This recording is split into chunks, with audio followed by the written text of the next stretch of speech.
On the show today, we got the man, the myth, the legend that is, the one and only Chad Marks. We're going to get some background on Chad, but real quick, Chad, thank you so much for coming on. Super excited to have you. Before we get started, I would just like to ask, what movie do you think is better, The Godfather Part 1 or The Godfather Part 2? Well, you're going to probably think I'm nuts when I tell you this, but I'm not a movie guy. You know what I mean? Like, I had spent 18 years of my life in prison, so movies wasn't my thing. Yeah. But, back then, I'll tell you, I think Carlito's Way was one of my favorite all-time movies. And classic. Actually, absolutely love both of them movies, man. Yeah.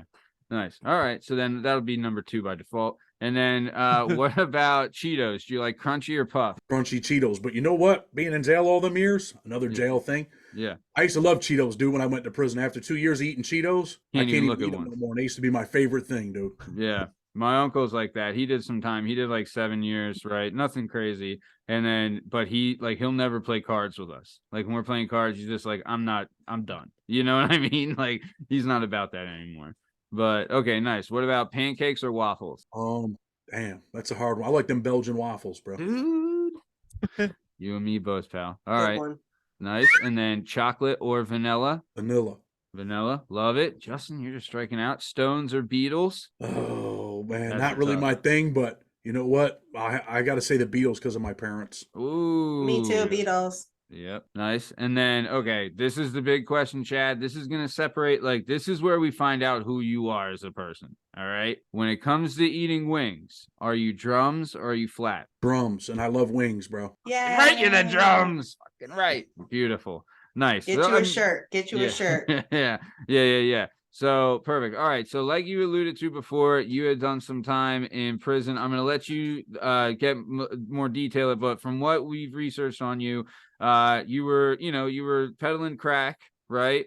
And no, am I not allowed to say that? You're right. Man, this guy's a crack dealer. No. Listen, you only have an hour. We got to get straight to the point. Yeah. I'm trying to shoot these ducks down. But no, you grew up in Rochester. You grew up in, we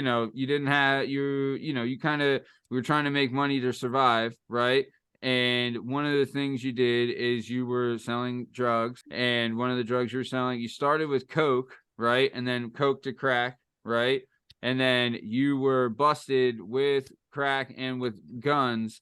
And at the time, the crack charges were like ultra severe, right? Yeah. And so you got, with all the charges combined, were sentenced to 40 years. And what, you were 24, 23? 24 years old. 24 years old, 40 years in prison, bro.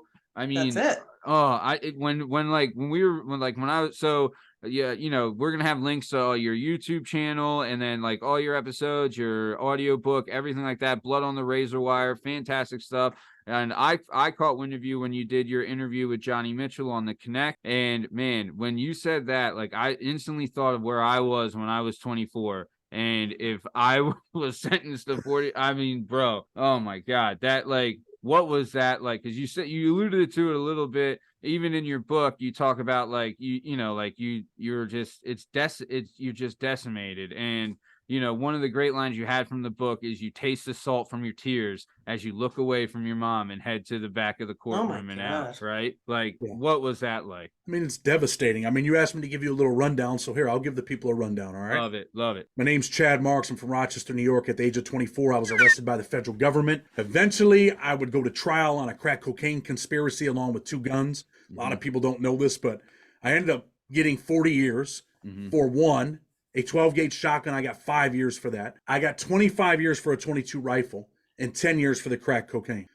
I get sentenced to 40 years in federal prison. 40 years, you're going to pretty much do about 35 with good time. Eventually, Donald Trump would, become the president. He would pass what's called the First Step Act. The First Step Act changed a bunch of things and gave federal judges the power back to re-sentence people if you can show extraordinary and compelling reasons. And I did that. And my judge ended up resentencing me after, I did 17 years, 5 months, 21 days straight. He would resentence me. I've been out almost about 2.5 years. Ended up back with my ex-wife. She had to go on with her life. I had 40 years. Yeah. We ended up getting remarried. We just had 2 little twin boys. While in prison, I became what some would say the best jailhouse lawyer in the whole system. Yeah. I've helped over 100 men and women get out of prison. While in prison, I got a college degree. I taught numerous courses, but I wasn't always a nice guy. I was in the most dangerous prisons in the country. Yeah. The government had alleged that I was a white gang member at one time for many years. And then they said that, I stopped the gang stuff and started to educate myself. And the last 10 years, I pretty much turned my life around. Ended up going from a maximum. I was in the most dangerous federal prison in the country, hands down. Is that Big Sandy you're talking It was about? USP Big Sandy. Jesus. I spent, a lot of time there. I've been in other. Where's Big Sandy? Inez, Kentucky. Okay. So when you go to federal prison, they can send you anywhere. I've been in Louisiana. I've been in Florida. I've been in New York. They ship you wherever. But I've been in some of the most dangerous prisons in the country. I don't care if it's state prison, federal prison. Some of your viewers might think, oh, federal prison's a nice place. Not even close. Yeah. People are murdered there. People are stabbed there. Big Sandy, it was almost like, not to make it sound like, oh, it's so treacherous, but it was. Yeah. I mean, people were stabbed all the time there. There'd be 2 or 3 stabbings a week. When Sometimes 2 or 3 in one day. When they transfer you, is it via bus or they don't fly people, do they? Oh yeah, of course. It's like Con Air, right? I've flown to prisons that were close. I drove one time from Oklahoma, and I thought, well, we're going to Louisiana. It can't be that bad. Handcuffed around my waist. It took about 13 hours to the prison. I'm shackled, handcuffed, and I was always transported with a black box. Right? Not everyone in the feds gets that, but I had some prior assaults during pretrial. I was a pretty. I was an animal at one time, man. Just vicious, just a bad dude. So you talked about that in the book. You were you had the black box put on, and you talked about how they threw the black box on another guy while you're taking the trip. What is the black box? Is that like just to restrain you completely, or what's going on? So when you got that, when you got handcuffs on, you can move your hands, right? Right. You can move around a little bit, and usually you're cuffed to your stomach, your waist, but you can still move your cuffs. When they put the black box on, you're like this.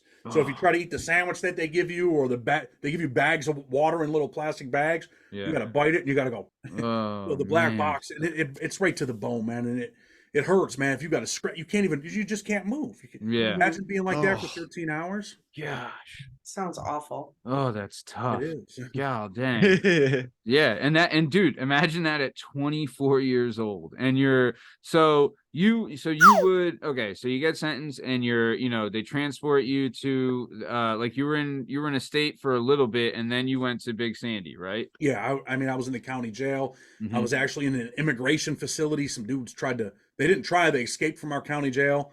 So they ended up moving all the federal inmates over to an immigration facility. Then I ended up in a private prison in Youngstown, Ohio, pre-trial, which was a vicious, vicious place. I mean, you couldn't really tell the difference between staff and prisoners over there. No shit. You never locked in. It was a wild, wild place. Extreme violence. Not a nice place to be, man. Yeah. And you're at that age too, you're at 24, you're still so impressionable, and some could say easily manipulated. So when you went in the book, you talk about that you had, it's very segregated by race, the prisons, everything's segregated by race. And you go in, and right away there's a white guy, and he asks you, do you want to cell with this dude? He's a young white kid who acts like a brother, or you can go with this older white dude who's a little crazy, but because he goes to bed early and he wakes up early and stuff. And you ended up going with the older guy, and that would be Mr. Young, right? And looking back on that, have you ever thought of, what if you went the other way? What if you picked the young guy? Where would you be? What would happen? Because Mr. Young, he would it seems like he would say no, don't be stupid and all this stuff. But kind of some things you took his advice, but sometimes not, right? Yeah. I mean, if I would have went in that other cell, eventually, I could already tell the other kid was from my city too. Yeah. The white kid, he was in the New York car, the black New York car at the time. And I knew that, if I went in a cell with this kid, I'd probably end up